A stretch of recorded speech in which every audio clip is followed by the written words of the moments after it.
حامدا و مسلین اما بعد۔ موت اس کی ہے کرے جس کا زمانہ افسوس، موت اس کی ہے کرے جس کا زمانہ افسوس، یوں تو دنیا میں سبھی آئے ہیں مرنے کے لیے۔ مفکر اسلام، فقیہ بے مثال، متکلم اسلام، مفسر قرآن، محدث عظیم حضرت مولانا و مفتی شکیل احمد قاسمی رحمۃ اللہ علیہ، جن کو اب کہنا پڑ رہا ہے، کل بروز بدھ شب 2:30 بجے اس دار فانی سے اپنی طویل علالت کے بعد کوچ کر گئے اور اپنے مالک حقیقی سے مل گئے۔ موت سے کس کو رستگاری ہے، موت سے کس کو رستگاری ہے، آج وہ تو کل ہماری باری ہے، آج وہ تو کل ہماری باری ہے۔ مفتی شکیل احمد قاسمی رحمۃ اللہ علیہ کل بروز بدھ بعد نماز عصر عیش باغ قبرستان لکھنؤ میں سپرد خاک ہوئے۔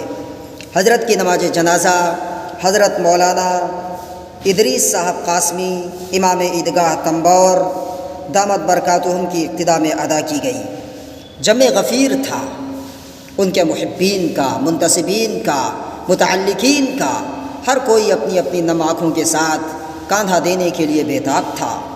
5 سال پہلے آپ نے ہرنیا کا آپریشن کروایا تھا، جس کی وجہ سے آپ بہت ہی لاغر اور بہت ہی کمزور ہو گئے تھے۔ مفتی شکیل احمد صاحب قاسمی سیتاپور کے قصبہ تنبور میں پیدا ہوئے، یہی ان کی ابتدائی تعلیم ہوئی۔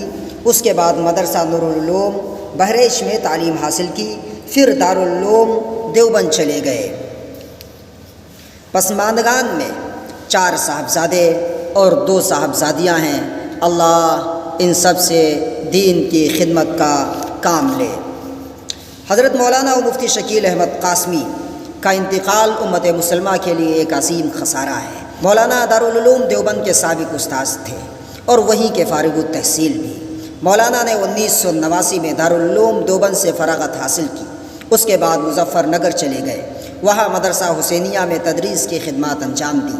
پھر مولانا و مفتی شکیل احمد قاسمی کو دارالعلوم دیوبند میں بحیثیت استاذ مدعو کیا گیا، جہاں آپ نے 12 سال تک تدریسی خدمات انجام دی۔ طلباء کے ساتھ نہایتی شفقت کے ساتھ پیش آتے تھے۔ مفتی شکیل احمد صاحب قاسمی ضیاء العلوم سیتاپور اور جامع العلوم میں تعلیم دی۔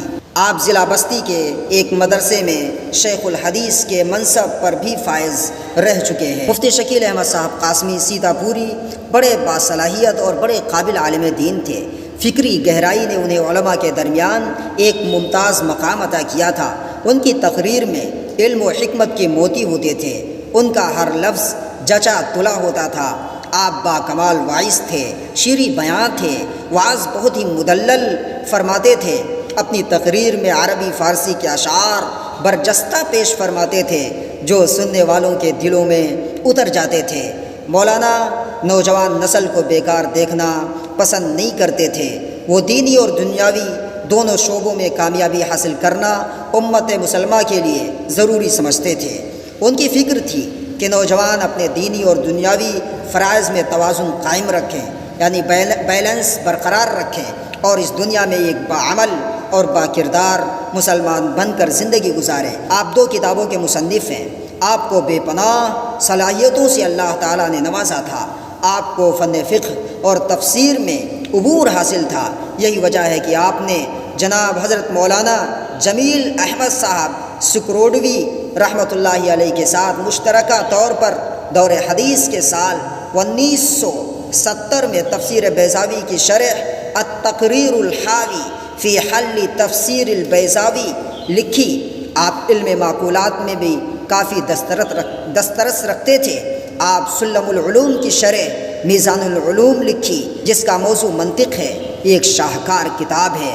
آپ کے اساتذہ میں حضرت مولانا سلامت اللہ بیگ رحمۃ اللہ علیہ ہیں، جو خاص طور پر قابل ذکر ہیں، جو حضرت مولانا و مفتی عتیق احمد بستوی استاد دارالعلوم ندوۃ العلماء اور حضرت مولانا زکریا صاحب سنبھلی دامت برکاتہم العالیہ شیخ الحدیث دارالعلوم ندوۃ العلماء اور حضرت مولانا عبدالعلی فاروقی دامت برکاتہم العالیہ کے استاذ ہیں۔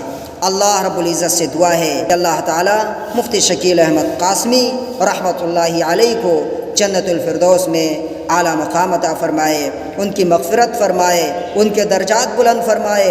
اللہ پاک ان کے لواحقین کو صبر جمیل عطا فرمائے۔ اولئک آبائی فجئنی بمثلہم اذا اجتمعنا یا جریل المجامع۔ ہر جا تیری قدرت کے ہیں لاکھوں جلوے، ہر جا تیری قدرت کے ہیں لاکھوں جلوے، حیران ہوں ان آنکھوں سے کیا کیا دیکھوں۔